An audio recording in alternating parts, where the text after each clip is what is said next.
अल्हम्दुलिल्लाहि रब्बिल आलमीन वल आक़िबतु लिल मुत्तक़ीन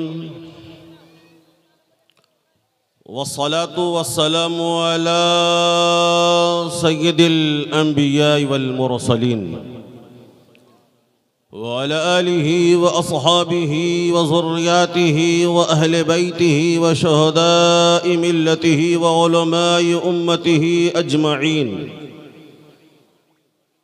अम्मा बाद फ़अऊज़ु बिल्लाहि मिनश शैतानिर रजीम बिस्मिल्लाहिर रहमानिर रहीम। अफ़हसिबतुम अन्नमा खलक़नाकुम अबसा सदक़ल्लाहुल अज़ीम व बल्लगना रसूलुहुन नबियुल अमीनुल मतीनुल मुबीनुल मुईनुल करीम व नहनु अला ज़ालिका लमिन शाहिदीन व शाकिरीन वल्हम्दुलिल्लाहि रब्बिल आलमीन।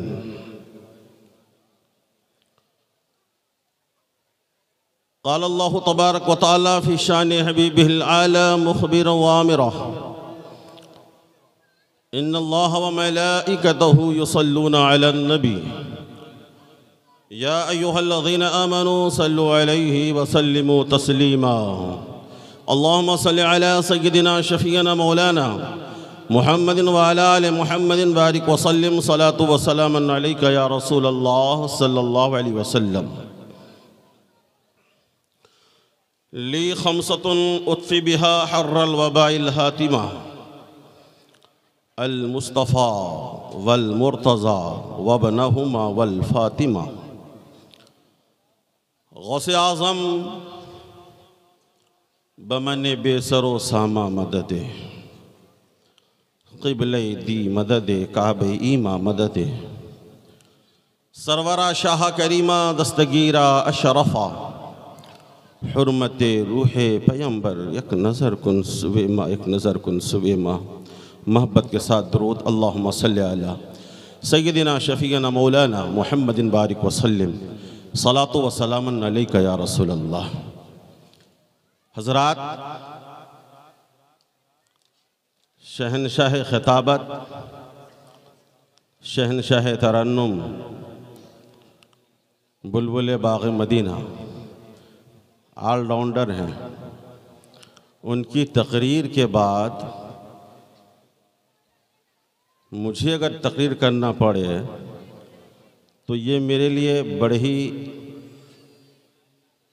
इम्तिहान की घड़ी है। बस हमारे शेख हज़रत सैयद ख्वाजा अब्दुल सुभान साहब क़िबला जो पैकर अखलाक व मोहब्बत हैं, असागिर नवाज हैं, उनके निगाहे पुरतनवीर की ज़ियारत कीजिए और मुझ गदाए मखदुम सिमना की तकरीर सुनिए। स्टेज पर जितने भी उलमाए किराम मौजूद हैं, बड़ी माज़रत के साथ मैं हर एक के नाम से वाकिफ़ नहीं हूँ, लेकिन जितने उलमा हैं वो तमाम उलमा की जूतियाँ हमारे सर के ताज हैं।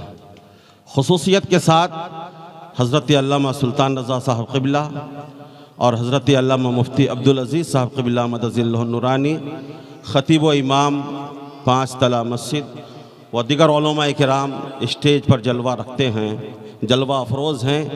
आप इनके चेहरों की ज़ियारत कीजिए। उलमा के चेहरे की ज़ियारत करना भी सवाब का काम है। एक दिल की बात बताता हूँ, आप बड़े अच्छे लोग हैं। आपकी दुआ से तकरीबन पूरे भारत में घूमता हूँ, लेकिन रज़ाए मुस्तफ़ा के लिए देने का जो अंदाज़ आपका है शायद कहीं और नहीं है। मैंने यहाँ के लोगों को देखा कि एक डीम 5-5 हज़ार रुपये में ख़रीद लेते हैं, जिस डीम की कीमत 10 रुपया भी नहीं। और मौलाना सुल्तान रज़ा की तरह अगर दुकानदार हो तो 6 महीना भी नहीं लगेगा, आदमी करोड़पति बन जाएगा। 6 महीने में करोड़पति।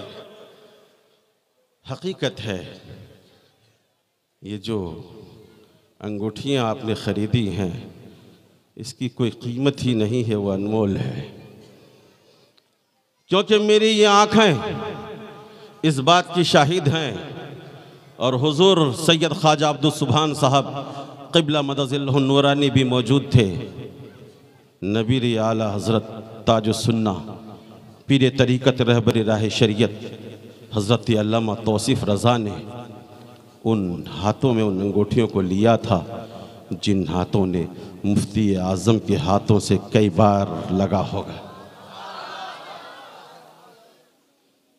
और उस ज़बान मुबारक से, जिस ज़बान मुबारक और दहन मुक़द्दस में हुज़ूर मुफ्ती आज़म ने सैकड़ों मरतबा फूंका होगा, मैंने अपने सर की आंखों से देखा। हज़रत अखलाक के बड़े धनी हैं, ऐसा पीर इस ज़माने में बड़े मुश्किल से मिलते हैं। अपने हाथों में लिया भी है और उसे फूंका भी है, और निस्बत से चीज़ बड़ी मुमताज़ हो जाती है।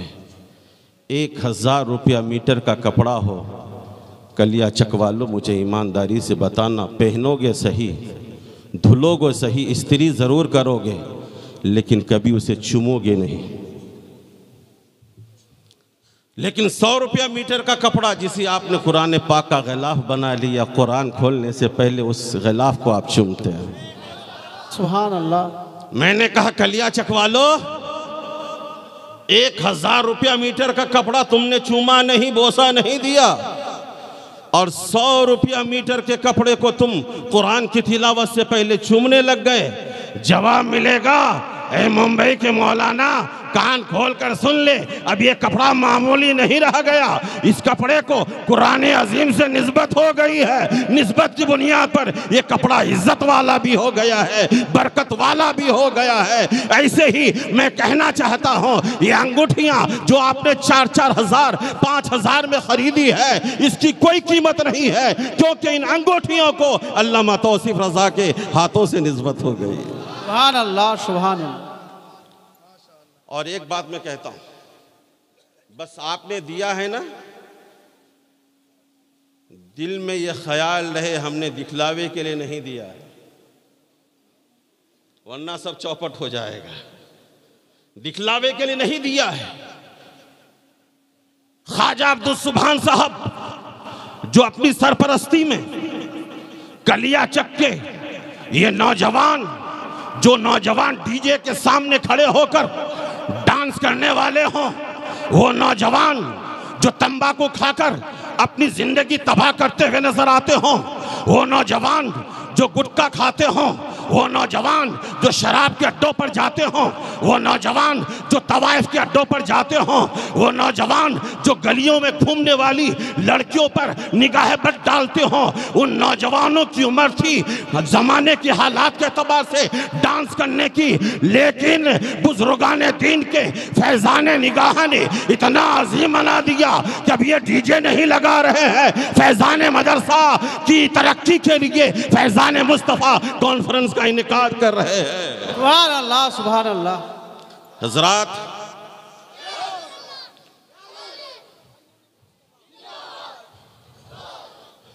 बस मैं कहना चाहता हूं, मैं तकरीर भी करूं तो ये सोचकर नहीं कि कलिया चक्के लोग खुश हो जाएंगे, मुझे दूसरी तारीख मिलेगी, मैं ये नहीं सोचता। वमन यतवक्कल अलल्लाह फहुवा हस्बुहु। मुझे तकरीर करनी है रज़ा इलाही के लिए, सफ़र करना है रज़ा इलाही के लिए, नात पढ़नी है रज़ा इलाही के लिए, मनकबत पढ़नी है रज़ा इलाही के लिए, तिलावत करनी है रज़ा इलाही के लिए, करत करनी है रज़ा इलाही के लिए, इमामत करनी है रज़ा इलाही के लिए, मदरसा बनाना है रज़ा इलाही के लिए, मस्जिद की तामीर करनी है रज़ा इलाही के लिए, हज करना है रज़ा इलाही के लिए, ज़कात देनी है रज़ा इलाही के लिए, उम्रा करना है रज़ा इलाही के लिए, गरीबों की मदद करनी है रज़ा इलाही के लिए। अरे यही मिशन तो बरेली के आला हजरत का था, यही मिशन आला हजरत लेकर चले थे, और आला हजरत फरमाते हैं काम वह ले लीजिए तुमको जो राज़ी करे, ठीक हो नामे रजा तुम पे करो दरो। सुभान अल्लाह, अल्लाहु अकबर, या रसूल अल्लाह, या रसूल अल्लाह, जिंदाबाद जिंदाबाद, अल्लाहु अकबर, या रसूल अल्लाह। शायर कहता है, नौजवानों दीन की तालीम अब जिंदा करो। नौजवानों दीन की तालीम अब जिंदा करो। दीन की तालीम लुक्कड़ों पे जिंदा नहीं होगी। दीन की तालीम होटलों से जिंदा नहीं होगी। जिस तरीके से आपको पान की दुकान पर पान मिल जाएगा, बीड़ी मिल जाएगी, सिगरेट मिल जाएगा, गुटखा मिल जाएगा, राशन की दुकान पे जाइएगा चावल मिल जाएगा, तेल मिल जाएगा, चाय पत्ती मिल जाएगी, शक्कर मिल जाएगा, चीनी जिसे आप कहते हैं चीनी मिल जाएगी। सब्जी मार्केट में जाइएगा बैगन मिल जाएगा, भिंडी मिल जाएगी, दुनिया भर की सब्जियां मिल जाएंगी। मेरे दोस्तों, दुकानों में तरह तरह की चीजें मिलेंगी, लेकिन दीन की तालीम आपको कहाँ मिलेगी? दीन की तालीम के लिए मदरसा फैजान मुस्तफा आना पड़ेगा। सुभान अल्लाह, मदरसा फैजान मुस्तफा आना पड़ेगा। मदरसा फैजान मुस्तफा में आपको दीन की तालीम मिलेगी। नौजवानों दीन की तालीम अब जिंदा करो, छोड़ दो बातिल अमल, अब हक को ताबिंदा करो। तुम्हारी इज्जत है इसी इस्लाम से, तुम्हारी इज्जत है इसी इस्लाम से, तुम्हारी शोहरत और रिफत है इसी इस्लाम से। हाँ, तुम्हारी शानो शौकत है इसी इस्लाम से। मैदान महशर में है जन्नत इसी इस्लाम से। नौजवानों अब दीन की तालीम जिंदा करो, छोड़ दो बातिल अमल, अब हक को ताबिंदा करो। मैंने देखा कलियाचक फैज़ान मुस्तफ़ा कमेटी के नौजवानों ने बुजुर्गों की सरपरस्ती में, ख्वाजा अब्दुल सुभान की सरपरस्ती में बड़ा खूबसूरत पिंडाल सजाया है, बड़ा अच्छा स्टेज सजाया है, बड़े अच्छी कुर्सियों का इंतज़ाम किया है। मेरे जैसे आदमी बैठता है तो नीचे चला जाता है। इतनी बेहतरीन कुर्सियों का इंतज़ाम, इतनी अच्छी लाइटिंग। मैंने कहा नौजवानों, इसका मकसद क्या है? क्यों ये लाइटिंग लगाई गई? क्यों शामियाना लगाया गया? क्यों पिंडाल सजाया गया? क्यों स्टेज लगाया गया? क्यों मौलाना सुल्तान बुलाए गए? ख्वाजा अब्दुल सुभान जिनको आराम की जरूरत है, इन्हें क्यों जगाकर कुर्सी सदारत पर बिठाया गया? मौलाना जिक्रुल्लाह को क्यों बुलाया गया? उलमाए किराम को क्यों बुलाया गया? आप कहेंगे फैज़ान मुस्तफ़ा कॉन्फ्रेंस के लिए। सुभान अल्लाह, फैज़ान मुस्तफ़ा कॉन्फ्रेंस। मैंने कहा फैज़ान मुस्तफ़ा कॉन्फ्रेंस क्यों इनेकाद की गई है? आपने कहा ताकि लोगों के मुर्दा दिलों में नबी की मोहब्बत जलवागर हो जाए और लोगों का मुर्दा दिल जिंदा हो जाए। एक बात कहूं, कलियाचक में अल्हम्दुलिल्लाह सुन्नियत ताबिंदा है और कयामत तक अल्लाह करे ताबिंदा रहे। बेशक बेशक बेशक। बड़ी खुशी हुई हमें जब मैं फजर की नमाज के लिए जाग रहा था तो हर मस्जिद से अस्सलातु वस्सलामु अलैका या रसूल अल्लाह की सदाएं बुलंद हो रही थी। सुभान अल्लाह। कोई बलगल उला बेकमाल ही पढ़ रहा था, कोई कशफुद दुजा बेजमाल ही पढ़ रहा था। मेरे दोस्तों, बस इसी तरीके से इसी सुन्नियत को बचाए रखिए और इसी जमात अहले सुन्नत पर कायम रहिए। इंशाअल्लाह दुनिया में भी कामयाबी मिलेगी और आखिरत में भी कामयाबी मिलेगी। आने का मकसद बयान करना, स्टेज सजाने का मकसद बयान करना। हजरात, दुनिया की किसी भी चीज को आप ले लीजिए, हर चीज के पीछे कोई ना कोई मकसद जरूर पिन्हा है, कोई ना कोई मकसद जरूर पोशीदा है। एक बार हज़रत मूसा कलीमुल्लाह ने दीवार पर एक चलने वाली छिपकली को देखा। मूसा थे, अल्लाह के कलीम थे। अल्लाह से पूछ लिया, मौला तूने इस छिपकली को क्यों पैदा किया? मौला ने कहा, कलीमुल्लाह जो बात तू पूछ रहा है वही बात थोड़ी देर पहले छिपकली ने मुझसे पूछा था कि मौला तूने मूसा कलीमुल्लाह को क्यों पैदा किया? तूने मूसा कलीमुल्लाह को क्यों पैदा किया? मालूम हुआ कोई भी चीज मौला ने अबस पैदा नहीं फरमाई, हर चीज की तख्लीक का कोई मकसद है। हजरात, लाइट हम जलाते हैं, लाइट की बिल देनी पड़ती है कि नहीं देनी पड़ती है? आप लोगों को तो कम देनी पड़ती है, लेकिन मुंबई में हम लोग को 7-7, 8 हज़ार रुपया हर महीने में बिल भरना पड़ता है। हजरात, इतना ज्यादा बिल भरना पड़ता है लाइट का, लेकिन मौला का करम देखिए। मौला ने सूरज पैदा किया, सूरज को रोशनी दी। अरे खजूर क्या देख रहे हो यार, इधर हुजूर को देखो। लगता है जैसे आपने खजूर देखा ही नहीं, हुजूर को छोड़कर खजूर देख रहे हो। तवज्जो चाहूंगा, मौला ने सूरज पैदा किया किस लिए? मौलाना सुल्तान जवाब देंगे, अल्लाह ने अपने बंदों की खिदमत के लिए पैदा किया। चांद किस लिए? ख्वाजा अब्दुल सुभान जवाब देंगे, बंदों की खिदमत के लिए। सितारे किस लिए? मौलाना अब्दुल अजीज कहेंगे, बंदों की खिदमत के लिए, ताकि फल पके और उसमें मिठास पैदा हो। आसमान बंदों की खिदमत के लिए, फर्शे ज़मीन बंदों की खिदमत के लिए, बेशुमार मखलूक़ात बंदों की खिदमत के लिए। मैं सोचने लगा, मौला सूरज को हमारे लिए, चांद हमारे लिए, सितारे हमारे लिए, दरिया हमारे लिए, नहर हमारे लिए, शजर हमारे लिए, बेरोबर हमारे लिए, खुशकोतर हमारे लिए, माहो नजूम हमारे लिए, दुनिया की सारी चीजें हमारे लिए। हमें किस लिए पैदा किया? तो कुरान कह रहा है, अफा हसीबतुम अन्नमा खलकनाकुम अबसा, क्या तुम ये सोच रहे हो कि हमने तुम्हें अबस पैदा किया? नहीं नहीं, दुनिया की सारी चीजों को हमने तुम्हारे लिए पैदा की। वमा खलकतुल जिन्ना वल इंसा इल्ला लियअबुदून, हमने जिन्नातों को और इंसानों को अपनी इबादत के लिए पैदा किया। सुभान अल्लाह, सुभान अल्लाह, या रसूल अल्लाह, या अली। हजरात, जिन्नात आग से पैदा किए गए हैं,